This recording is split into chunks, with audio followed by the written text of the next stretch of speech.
The seed of silence. I'll never forget the day they laughed at me.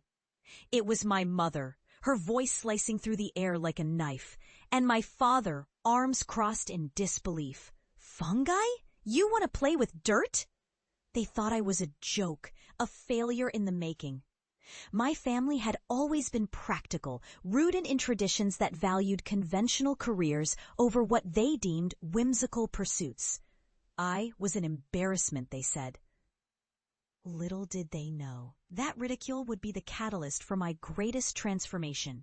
After my groundbreaking research in environmental science was discredited by the very person I trusted most, my lab director, who stole my data and left me to pick up the pieces, I was dismissed as a fraud. The sting of betrayal was sharp, sharper even than the mocking laughter of my family. They didn't see the long nights spent in the lab, the passion that brimmed in my veins as I sought to reclaim the earth through urban mycology. They didn't understand that I was not merely cultivating fungi. I was cultivating hope. With every ounce of my being, I left behind the world that had turned its back on me. I threw myself into the dirt, quite literally, digging into the depths of urban landscapes plagued by toxic waste. I was out to prove that these so-called useless dirt eaters could restore life where none existed. The initial rejection stung, but it ignited a fire within me, a relentless pursuit of a dream that seemed absurd to everyone who knew me. I remember the long hours spent in abandoned lots, turning my hands black with soil, my heart racing with the thrill of possibility. I faced countless setbacks, failed experiments, people telling me I was wasting my time, and the gnawing voice of self-doubt whispering that they might be right. But I pressed on. I learned to see beauty in decay, to find life in the shadows of neglect.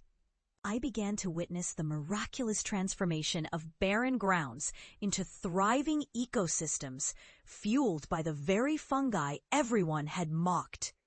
Years rolled on, and what began as a solitary journey turned into a movement. My work caught the attention of environmentalists, activists, and even local governments eager to restore their cities. I was no longer the fraud they had painted me to be.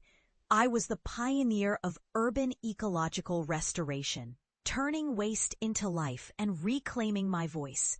It felt surreal, almost poetic, the way the earth responded to my efforts. I had become an advocate, a leader, a force of nature. But there was still one thing I needed to do. I needed to confront my family, to show them that I had risen from the ashes of their derision. It was time to return home. When I walked through the door of my childhood home, I was met with a mixture of surprise and discomfort. My parents stood frozen, the laughter that once filled the air now replaced with a heavy silence. I had changed. My clothes were stained with earth, my hands calloused from hard work, but my spirit was radiant, vibrant with the energy of a life fully lived. "Why are you here?" my mother asked, her voice laced with a mix of curiosity and fear. Taking a deep breath, I invited them to witness what I had created. I led them to an abandoned lot just a few blocks away, one they had often driven by without a second glance.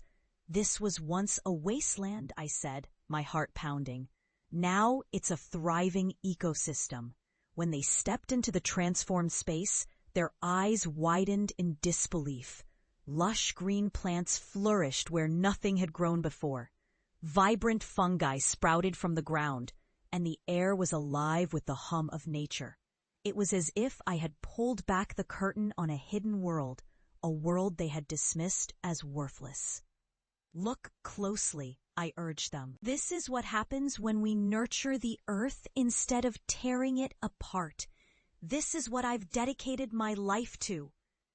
Tears welled in my father's eyes, and for the first time, I saw something different in my mother's gaze, a flicker of pride mixed with regret. "We thought you were wasting your time," she finally admitted, her voice trembling. "We didn't understand." In that moment, I felt a weight lift off my shoulders. I wasn't there to seek approval, but to share a truth that had become my life's mission.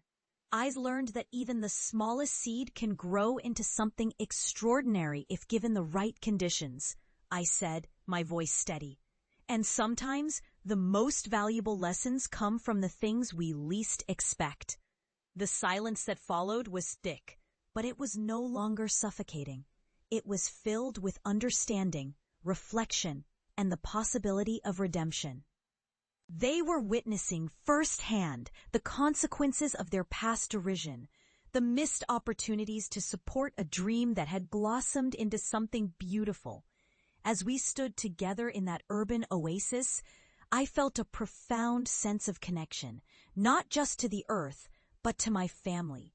We were all flawed, all human, but there was beauty in our imperfections. My journey had not only transformed landscapes, it had also opened a pathway for healing. Maybe we can learn from you, my mother said softly, a smile breaking through the clouds of doubt that had long hung over us. Teach us how to nurture, how to grow. In that moment, I realized that redemption isn't just about proving others wrong. It's about finding common ground, about healing old wounds and planting new seeds of understanding. And from that day forward, we began to cultivate a new relationship, one rooted in respect, growth, and the shared journey of life. The echoes of their laughter faded into a distant memory, replaced by the symphony of nature and the promise of a brighter future. I had reclaimed my voice, and in doing so, had given my family the chance to reclaim theirs as well.